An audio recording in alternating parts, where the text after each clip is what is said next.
The first round of baby formula from overseas arrived in the United States. A military plane carrying 78,000 pounds of formula touched down in Indianapolis yesterday. That's enough formula to fill 500,000 baby bottles. It's part of Operation Fly Formula, which aims to restock shelves in the States by importing from other countries. Several factors led to the current shortage of formula here in the U.S., the most significant being the shutdown of a major baby formula production plant in Michigan after the FDA found contamination in formula at that facility. As the U.S. rebuilds supply, some are targeting families desperate to feed their babies. Yeah, the Federal Trade Commission warning families about people offering formula online only to take your hard-earned money and never deliver. KSHB 41 News reporter Leslie Delaspore spoke with a tech expert and a pediatrician about red flags.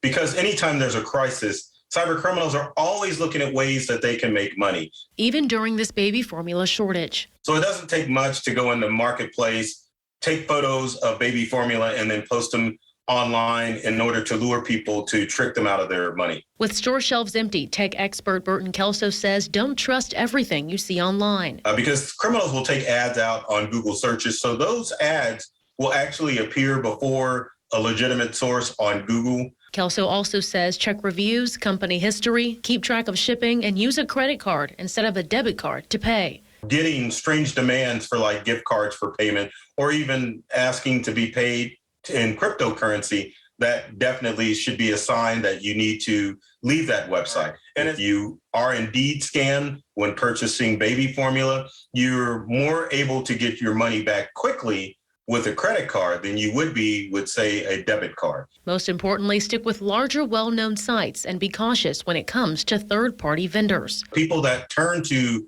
reputable online retailers that have third-party vendors need to be aware as well, because sometimes the vendors that are listed on Amazon may be an actual criminal. However, understanding that families are desperate, Dr. Kristen Soul says your pediatrician is your best resource to find formula outside of the internet. Other resources, so the WIC offices in all of our communities, that stands for Women, Infant, and Children. Those are often resources, especially for those who may have less resources than others. That's going to be an important piece.